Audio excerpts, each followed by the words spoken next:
So, hi guys! Good morning! And for today's video, magluto lang ako ng shrimp, garlic butter shrimp. Ayan po yung garlic natin. So, konti lang. Ayan.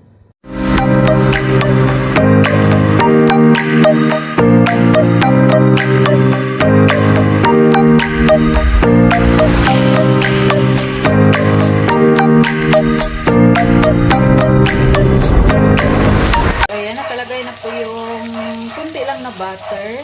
Ayan. Masarap kasi kapag butter ang niluluto. Kasi nung one time, olive oil. Kasi nga bawal sa akin yung butter. Pero mas masarap ang butter. Pero kunti lang nilagay natin. Tapos, ilagay na natin yung garlic. So, haluin natin hanggang medyo brown. Brown ng konti yung garlic bago ilagay natin yung shrimp. Brown na yung ating garlic. So, ilagay na natin yung shrimp. Lalaki yung shrimp natin.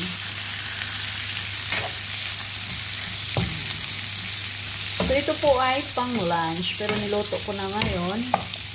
Kasi pagkatapos ko magluto, maliligo. Para yung amoy ba. Pag nagluto kasi maamoy. So, yung buhok natin, di ba? Kaya magluto muna ako bago ako maligo. So, ito ay pang lunch. Tapos, lagyan na natin ng magic syrup.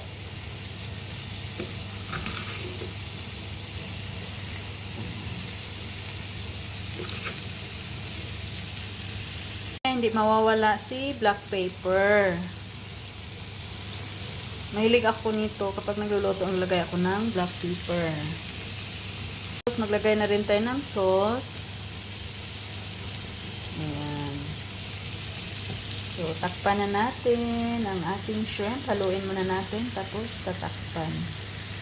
Ayan, tingnan na natin ang ating shrimp. Kung malapit na ba maluluto. Kasi pag matagalan din kasi, titigas yung hipon.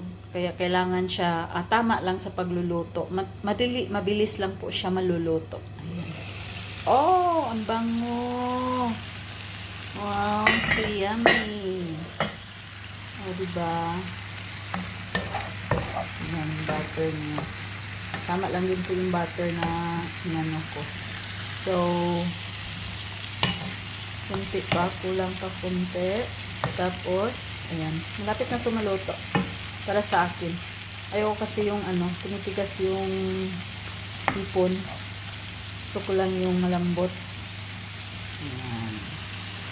Ito na mga lalabs. Luto na ang ating garlic butter shrimp. Ayan. So, yummy. Ang bango-bango. So, ihain na natin. Oh, sarap. Sarap-sarap.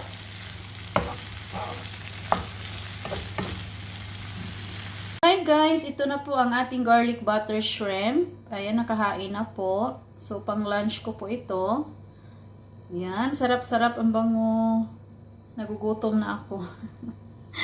Pero mamaya pa yan natin kakainin ng lunch. Ayan, thank you so much for always watching and stay safe and God bless everyone. I'll see you next video. Bye. Thank you. Happy Thursday. Bye-bye.